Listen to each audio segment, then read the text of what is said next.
Yo, apa kabar semuanya? Selamat datang di channel ini dan saat ini kesempatan baik buat sharing ya.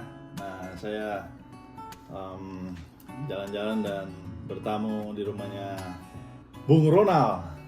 Ya, ini kawan Ua dari Manado dan Tompe Bro ini sudah menyelesaikan studi ya di Amerika, yaitu Wheaton College, salah satu college terkenal di Amerika. Dan tidak usah lama-lama, kita mau ngobrol tentang visa F1. Ya, selamat siang Bro, what's up? Ya, selamat siang. Bye-bye. Oke. Boleh kenalan dulu dengan Tompe warganet. Oke, hai. Nama saya Ronald dan ya seperti yang tadi Bung Iwan sampaikan, saya baru saja menyelesaikan studi saya di sini di Amerika dan ya saat ini mendapatkan kehormatan dikunjungi oleh Bung Iwan. Mantap. Oke, Ronald kuliah di mana? Oh iya, saya kuliah di Wheaton College yang ada di Illinois. Oh, ini ya kayak kaosnya ini.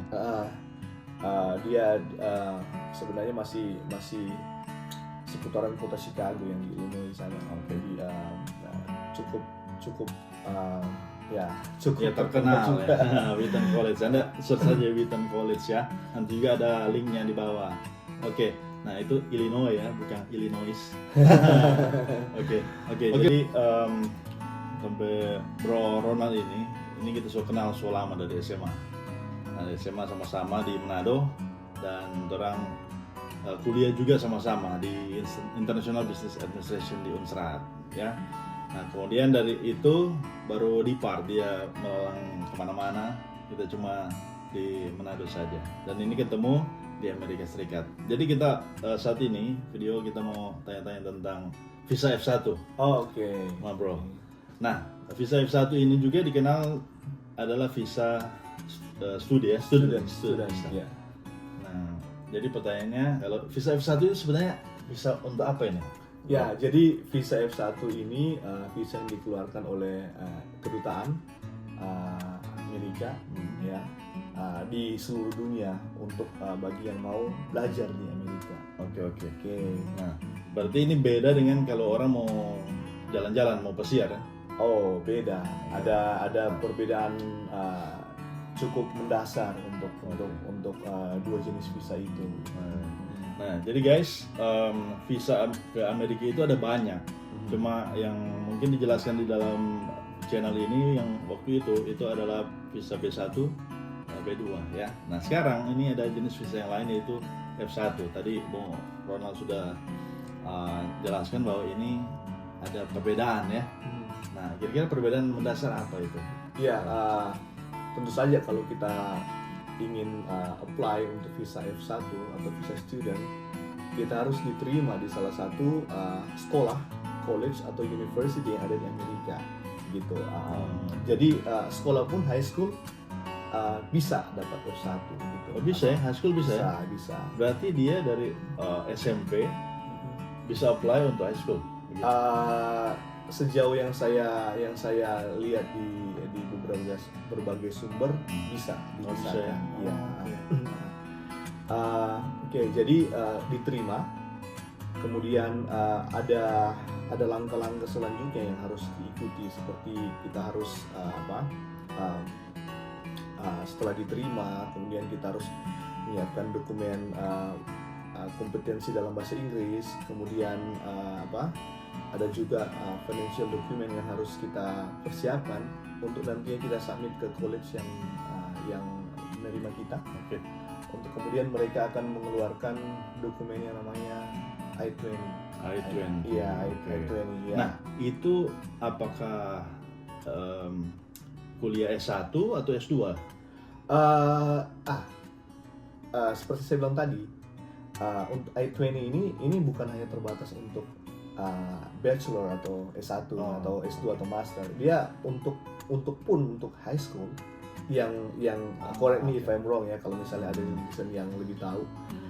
Untuk high school pun bisa sebenarnya untuk dan dia akan apply untuk di sekolah akan rilis namanya I-20 itu. I-20, oke. Oke.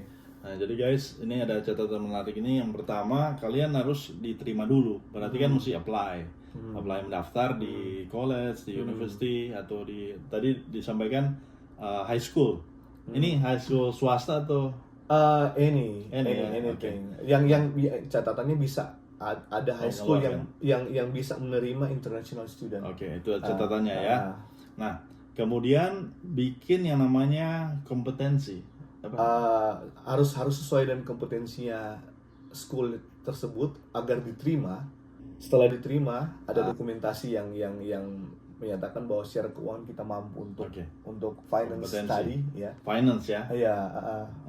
Bukti bahwa kamu itu bisa hidup di Amerika atau hidup dalam dorm ya.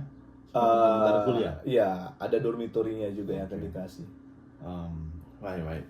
Jadi ini pertanyaan berikutnya adalah siapa aja ya syarat-syarat ini? Ada nilai-nilai tertentu enggak yang bisa?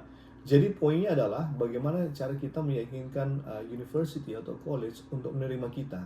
Once we get accepted, setelah kita diterima, maka proses yang akan berjalan itu normally akan lebih mudah. Ada step-stepnya yang memang diatur oleh university yang dimaksud.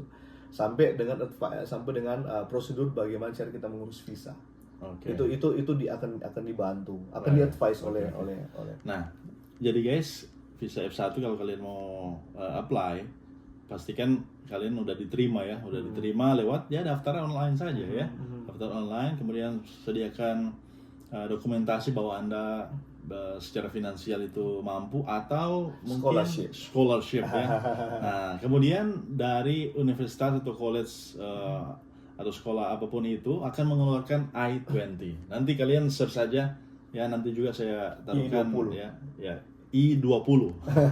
I-20 formulirnya akan dikeluarkan oleh universitas atau college bersangkutan. Nah, dari form tersebut Anda apply lah ke kedutaan untuk mendapatkan visa F1. Nah, sekarang pertanyaan bro, setelah mendapatkan visa F1 nih, apa yang selanjutnya? Kita menunggu jadwal karena university itu dia punya jadwal kapan kita harus datang gitu. Jadi kita menunggu time schedule-nya dari mereka. Dan ya intinya sudah lebih gampang kalau sudah punya visa karena tapi memang ada timeline-nya. Kita tidak bisa datang 30 hari sebelum kelas pertama, hari pertama kelas. Misalnya pertama kelas itu tanggal 1 Juli for example. Ya kita tidak bisa datang bulan April atau Mei. Ya, itu perlu dicatat guys ya.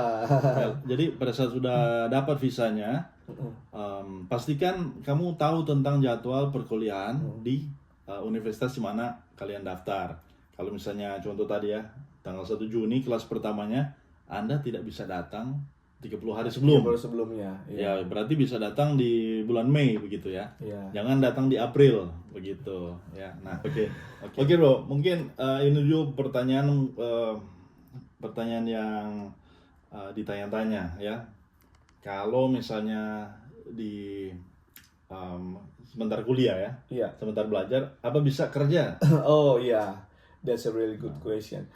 Jadi kalau memang kita kalau kita study-nya full time, itu during spring break dan summer break, saya tidak semua state ya mungkin yang untuk spring break, tapi kalau untuk summer break selama 3 bulan kita diizinkan untuk kerja full time di luar. Dan selama full time study juga ya di bulan-bulan biasa gitu, kita bisa tapi kita harus apply. Ada apply, jadi college yang akan ngurus segala administrasinya.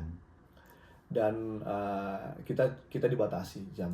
Berarti bro dapat social security number dong? Iya, kalau memang kita kerja, karena kan social security kan itu berhubungan dengan tax kan, berhubungan dengan pajak.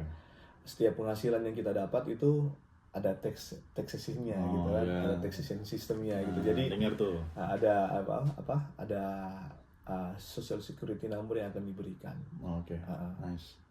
Oke guys, nah mungkin itu saja dulu sementara ya. Kalau misalnya ada pertanyaan-pertanyaan, kalian bisa komen aja di bawah mau tanya apa. Apakah lihatnya di fanpage atau di YouTube ya. Nah kalau ada pertanyaan, silakan tanya aja, nanti kita coba bahas ya. Ini tentang visa F1. Makasih, Bro Ronald. Ya, sip. Oke, God bless, Sukses, ya. sukses. Ya. Oke. Peace out.